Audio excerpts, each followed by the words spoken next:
জয় গুরু, সুপ্রভাত, হরি ওম।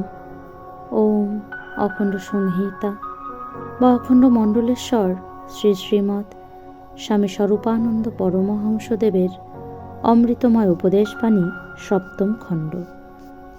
সন্তান সম্পর্কে মায়ের দায়িত্ব কর্তব্য।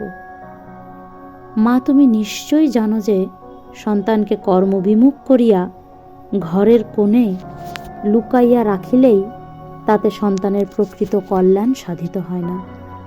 তাকে আলস্যের পিঞ্জরে বাঁধিয়া রাখিলেই সে মানুষ হইয়া ওঠে না।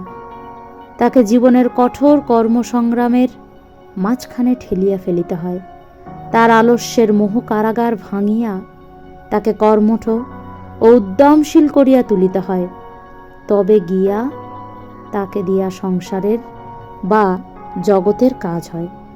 10 মাস 10 দিন জঠরে ধারণ করিয়া যাহার জন্ম দিয়াছ, প্রাণান্ত যন্ত্রণা সহিয়া যাহাকে প্রসব করিয়াছ, তাহাকে যদি মানুষ করিয়া গড়িয়া তুলিতে না পারো, তবে কি মা তোমার নিজেরও অন্তরে কোনো কষ্ট হইবে না? যার জন্য তোমার পক্ষে কোনো দুঃখই দুঃখ নহে, তাকে শক্তিমান, বীর্যবান, চরিত্রবান ও কঠোর অধ্যবসায়বান করিয়া তুলিবার জন্য তুমি কি মা একটুও যত্ন নিবে না? যার শ্রমপ্রিয়তা দেখিয়া আমরা প্রত্যেকে প্রশংসমান দৃষ্টিতে তাকাইতাম, আজ সে শ্রম বিমুখ। যার চরিত্রের মাধুর্যে আমরা প্রত্যেকে আকৃষ্ট হইতাম, আজ সে অবিনয়ী, অবাধ্য ও অনাদর্শ। নিজে সন্তানের এই অধোগতি দেখিয়া কি মা তোমার প্রাণে কোনো ব্যথাই সৃষ্ট হয় না? তুমি তার জননী, তুমি ইচ্ছা করিলে তাকে সৎপথে অগ্রসর করাইয়া দিতে পারো।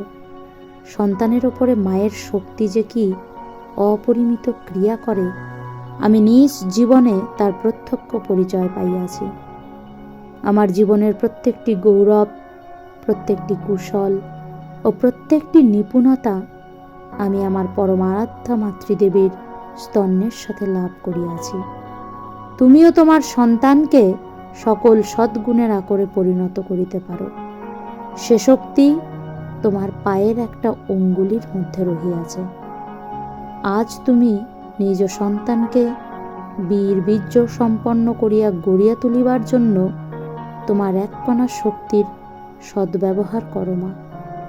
তোমার নিকটে ইহাই আমার কাতর অনুরোধ। হরি ওম।